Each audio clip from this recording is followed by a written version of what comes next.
It is a pleasure to be here, and it's a pleasure to be in the company of someone like Dr. Denis, who can look at such devastation and step in and take action and be moved. It's beautiful to hear. And I thank both of you for joining us as well. Over the course of this week, we've been inspired by kintsugi, which is the Japanese art of beauty in repair. And we've been thinking about how that encapsulates the response that's called for in this moment.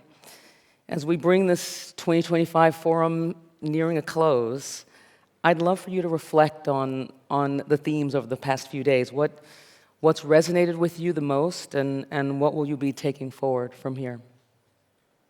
Either one. Well, I will say first, thank you, Marla, my sister. I am so proud of you. Thank you. And this new role you Thank have.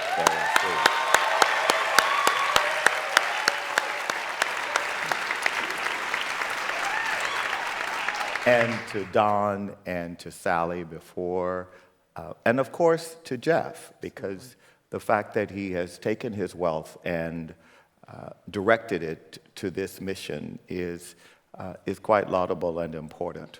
The things I have taken away from this week are the things that relate to me and my work at the Ford Foundation and the lessons that we in philanthropy need to hear and listen to. One theme has been that we don't listen enough, that we believe we have the answers and are too often convinced of our infallibility. And so we lack humility. Yep. And so I heard that. I also heard the notion of being serious about the rhetoric that we profess around listening to people closest to the problems. Yep. We're very good in philanthropy at the rhetoric. It's really hard to execute on that rhetoric and to be authentic when we say we really do need to listen, because that is where the solutions often are. Yep. And finally, I heard a lot about the need on the part of our partners and communities to be treated with trust and respect.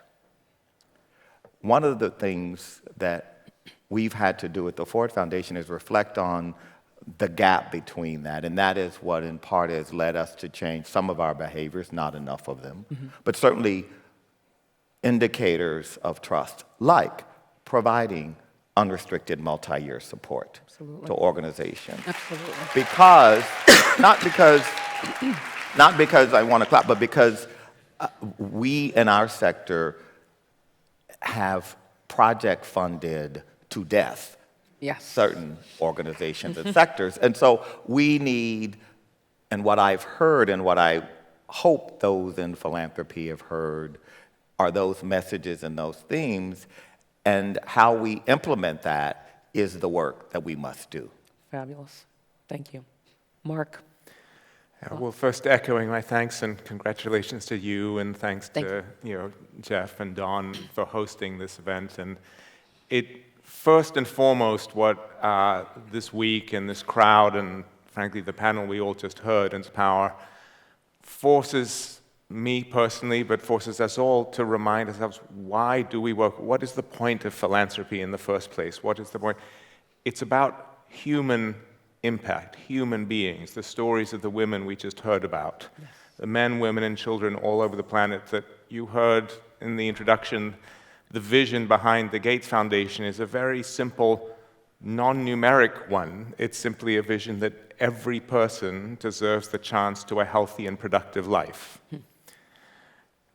As Darren says, we know we are vulnerable to then quickly translating that into 3 or 4 great PowerPoints, which look like a great set of technocratic solutions, which back in our boardroom in Seattle look like they make complete sense and are going to be world-changing and transformative.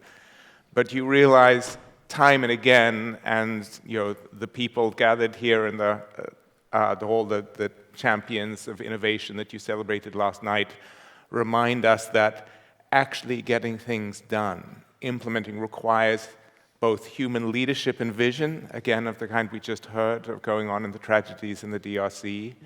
It requires patience. It requires the ability to start again if things don't work or get destroyed. Those are just, we can never be reminded about that too much. And as Darren says, a shared lesson, which I think he and I also talk about with each other from time to time, is exactly what he said, that the word listen is used all the time. But to actually listen, listening means to sort of hear, to think, to process, to ultimately change your mind. Absolutely. That's much more difficult to do. And it's something that, one of my personal heroes who I cite to every incoming new staff member of the Gates Foundation, Gressa Michelle, who many people in this room will know. And I remember asking her some time ago, what's the most important thing we at the foundation should do? And she said, listen with respect.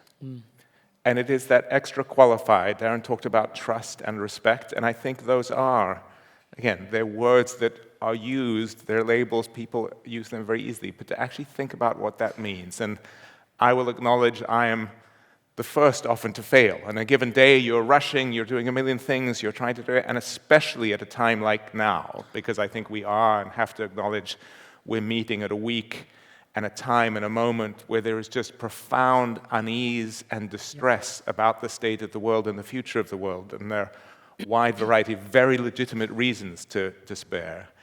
But I also think by listening with respect, by hearing the stories of people, by hearing real stories of hope and implementation, that it helps reground us in what is possible, and that's the central message I'll be taking away this week. And one of the wonderful things I love about Mark is you really embody that. I think listening, wealthy and privileged people, one of the things they don't have to do is listen. And because you are often insulated from being told the truth and being spoken to in ways in which people who don't have privilege and wealth have to exist. Right? So if you are poor, if you are a domestic worker, or if you are a taxi driver, you have to listen. But you can insulate yourself from actually having to listen. And our institutions historically have been that way. And I think it's one of the lessons, and it's one of the, if we are to be honest, the failures we have had, in part, is because we haven't listened. The rural dirt roads of Africa are filled with the carcasses of development projects where we didn't listen. And so I think one of the real lessons is truly how we do that better. Absolutely. That is incredibly well said. And I think if we take that with us, yes, we take that with us, then that lesson will really guide us and drive our work in ways that can be really profound coming out of here. So thank you for that. Now, I'll pick up on the theme, Mark, that you were starting on in your answer, which is that we are in a difficult time. Right? This is a tough time for this community, particularly for organizations that are doing the life-saving work that people, and it's tough for the people that we all serve through this work. Philanthropy is facing new risks threatening the impact that we've been working to catalyze. This is vastly different funding landscape than the landscape that we had become accustomed to in the wake of significant government reductions in funding and pullback in the US and around the world. And it's a fundamentally new reality, right, that calls for new approaches, and it also calls for grappling with and dealing with the difficulty as we move forward in it. And I'm interested in how you both think, in addition to what you just shared about listening, about trust, about how do you think we can reimagine the ways we might operate, the ways we might collaborate in order to drive change, and how philanthropy can be a bridge builder in the face of that, right? What are the options to help heal the really deep divisions we're facing today that have driven some of the changing landscape in which we operate? I think there's a lot to take from what you've already said, but interested in additional thoughts in light of that. Well, maybe I'll start on that one because, as the introduction noted, this year is the 25th anniversary of the Gates Foundation. We were born in the year 2000, and long before the events of what may feel like months, but it's really only the last 2.5 months or years, we'd been trying to reflect on what are our lessons, what are we proudest of, what are we least proud of, what have we learned? Yep. We've learned the need to listen, we've learned the need and the understanding that for those carcasses of projects that you talk about, the only way to make health and development last is by building capacity in the countries and communities where we work to take that work forward long after we're gone. Absolutely. That sounds easy to say, but we know it's incredibly difficult, and it requires patience and energy and good people, and it requires, on an optimistic side, the power of innovation. We can see how things and tools can be truly transformative. We are in the middle of what we call the digital public infrastructure revolution. It sounds jargony. I hate acronyms. It becomes DPI. But what it really means, there I was in India 10 days ago, and I was getting a demonstration from a woman farmer about an app on her phone that had been developed, that we'd helped develop with the state government of Odisha, that really had put and was using AI to put in her local dialect and language in a single, something that would combine analysis that we had helped provide through philanthropic capital, analysis of her own soil. She's got 2.5 hectares. Okay. We could use satellite mapping, public good, completely for here is what your soil needs, here are the best crops to grow, here's the kind of fertilizer and water use you can do, here is your weather forecast that we can do so you know when the rains are going to come. Here is the access to the government subsidies and support that you are eligible for. Here is a way on the phone to actually apply for that support in real time.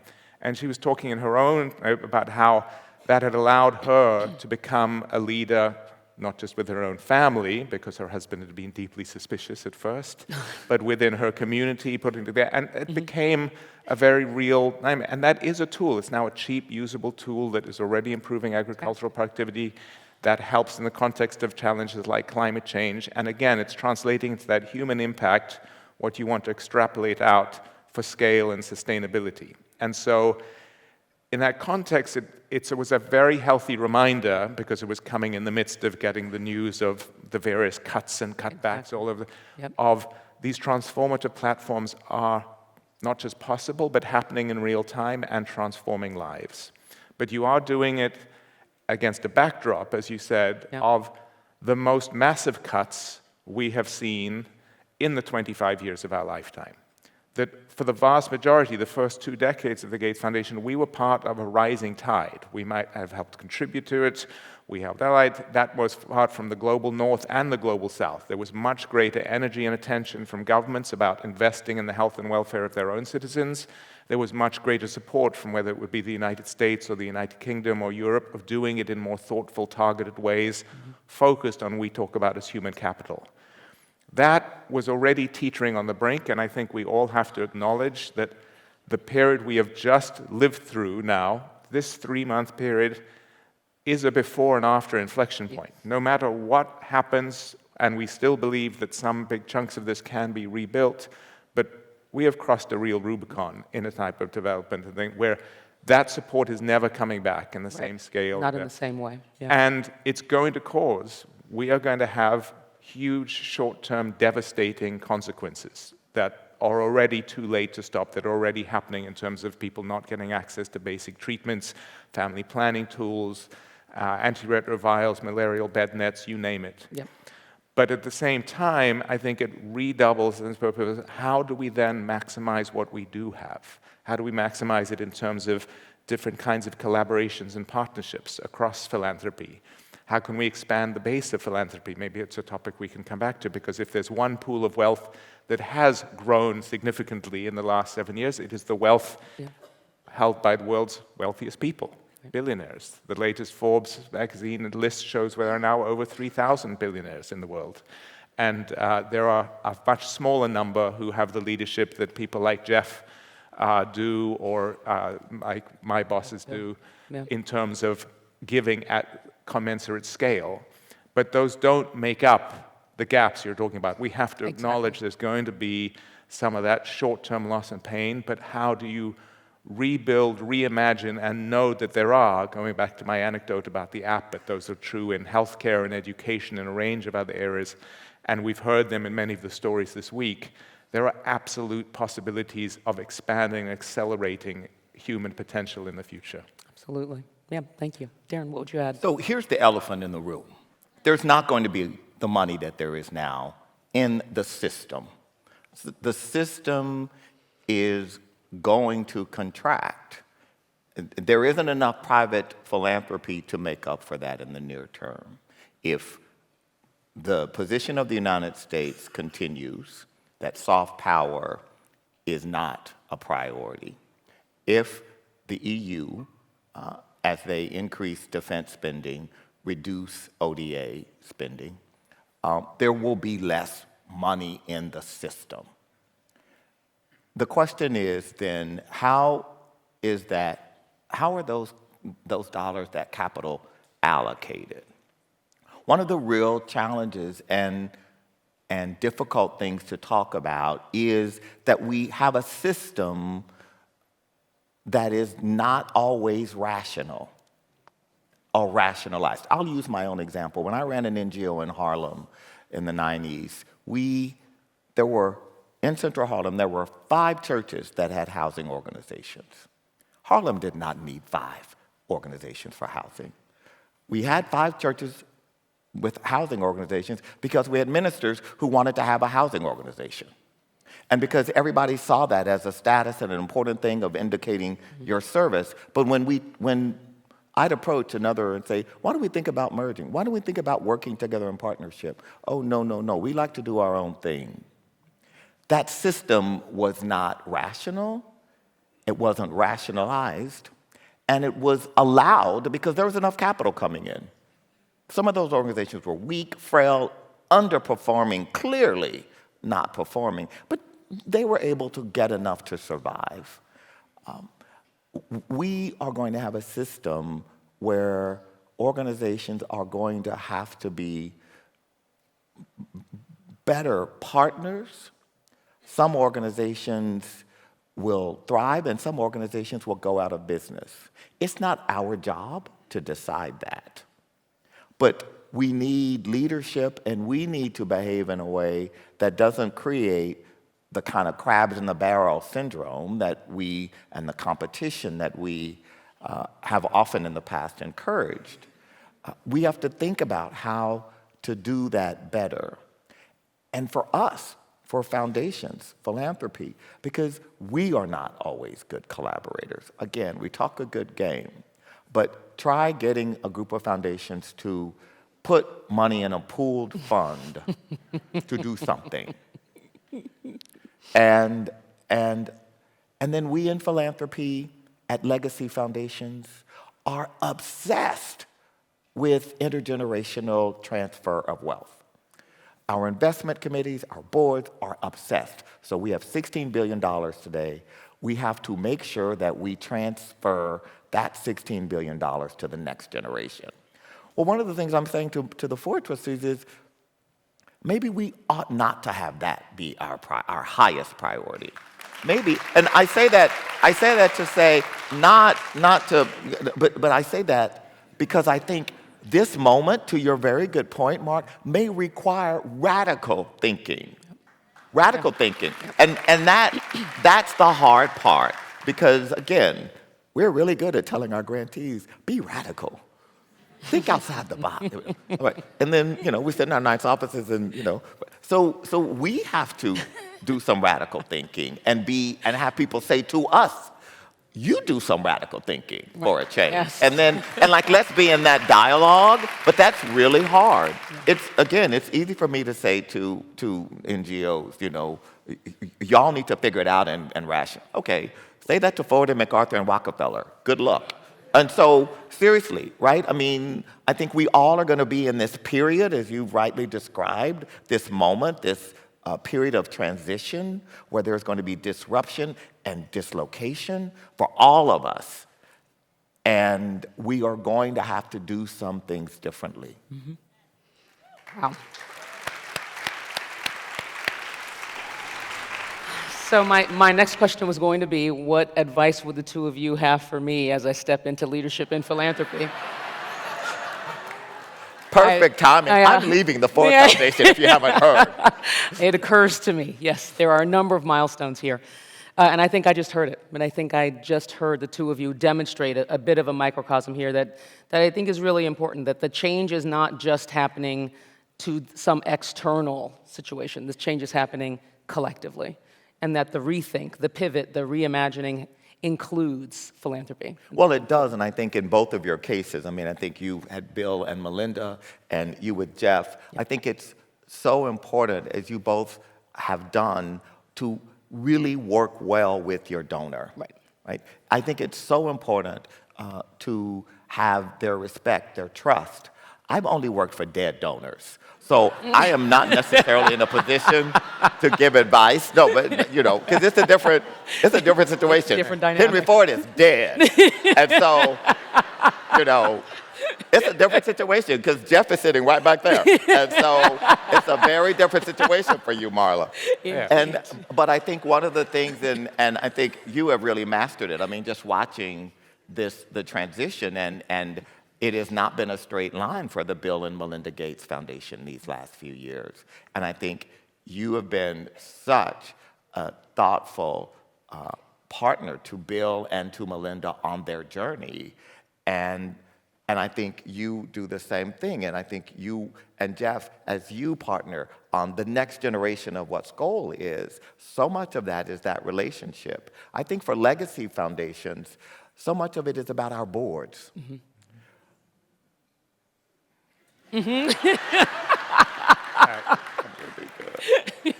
Let me save Darren yes, for that yes, moment. We'll stop. I'll give him a transition. Why don't we close? And I'll just say it is. We'll leave that. We'll leave that there. We'll leave that there. I love it. There is clearly a different dynamic between when your benefactors are dead and whether they're alive. We'll leave that there. And your opinions of your boards. As we get ready to wrap this up. But no, to build on what Darren has done expertly. Yes. That was fantastic. So as we think about leaving and the ways that we've been able to spend time together here, this week is a reminder, right? We hope that this will serve as what it feels like and looks like and what you recall about the power of connectedness and what it means to be together with other social innovators, with other change makers, and what we can achieve when we work together in community. And so what I would love in the last few minutes here, what can we take with us to leave here with optimism and with hope going forward? Hey, well, just no humor aside, I think there's a lot of optimism and hope in the leadership Darren will be leaving behind with a legacy, which I will say on his behalf, for the philanthropic sector as a whole, he has been a true leader and mentor and driver across this. Yes, we have. Well, really, it's been a model that I've been proud to learn from him. I know many others have been proud to learn from him, and he absolutely has walked the walk as well as talked the talk, including with his own board and including with stakeholders. But his messages also were there. We are in a tough environment, as he said. We're going to have to be supportive of sectors that all of you as a whole, but we know that the ecosystem we're all operating in is not going to look the same 5 years from now as it does today. That funding situation we talked about is real, and it's a real set of constraints. We are not going to be a legacy foundation. We are deliberately, from Bill and Melinda and Warren Buffett, clear that we are not a perpetuity foundation. We will spend ourselves down within 20 years of Bill's death. And that is part of what allows us to expand our funding. We've been expanding our funding every year since we started, and next year we will expand up to $9 billion a year. And that will be our new steady state going forward. And it is a huge philanthropic commitment, but it's because we do want to deal with today's problems. That's very strongly the message. Absolutely. With today's champions, who are those of you in the room. And I think Aaron's message and where the other hope is, that notion of collaboration, of shared energy. Again, we've talked a good game, but collaborative philanthropy is still in its infancy, in truth. Absolutely. There are good models. I had a great discussion yesterday with Tsitsi Masayiwa, many of you know her, who's a great champion on areas like the N Fund, which is a great collaborative model that works on neglected tropical diseases. We have emerging models for how we work together. The current moment is a call to action for us to do that much more systematically and coherently. And then the reciprocal thing is to all of you, the social entrepreneurs, the leaders within the sector, to think about how and where you work better together. Where is there perhaps some duplication? Where are we learning the best practices of smart philanthropy, smart action, smart decisions on the ground, always embedding it in the learnings from the communities and the people living in the communities who live and work, who ultimately are responsible and have agency to drive their own lives and their own futures. And that, for me, is the hope in the moment. Fabulous. That we've known these lessons, we've acted on them imperfectly. This is a moment where the obligation on us, particularly as funders, but really on us as a collective community that does care about human impact, and I believe everyone in this room shares that vision that our foundation is led by, that every person deserves a chance to a healthy and productive life. We cannot afford not to take that seriously and work together more intentionally going forward against that greater goal. Fabulous. Thank you. So I'm often asked, yes, how do we find hope in moments like this? And as a black gay man from America, I draw on the ancestors. I think about Fannie Lou Hamer. I think about Fannie Lou Hamer, who walked the dirt roads of rural Mississippi carrying that American flag. She was beaten. She was forcibly sterilized. She was treated so inhumanely, and yet she persevered. She believed. She believed in America. I think about Frederick Douglass. What does the 4th of July mean to me? That great speech in which he called out the hypocrisy of America. I think about James Baldwin, a black queer man from Harlem who wrote beautiful literature. I think about Phyllis Wheatley, an enslaved woman who was deemed unable, she was incapable of writing such beautiful, riveting, emotional poems. How could this enslaved woman embody this level of depth and emotion and intellect? I think about the ancestors who, without the privilege of a nice office on 43rd Street and a nice apartment in Park Avenue in Manhattan, who still persevered. And so when I get up every day and look in the mirror, I better get my ass to work, because it would be a dishonor to all they worked for all of us in this room to get here today, to give up. It would be such an atrocious way of treating them and their legacy. So we have work to do to live up to the dreams they had for us and the dreams we must have for the next generation on this planet. So thank you, Marla. Thank you. Thank you, Skoll. Thank you. Thank you.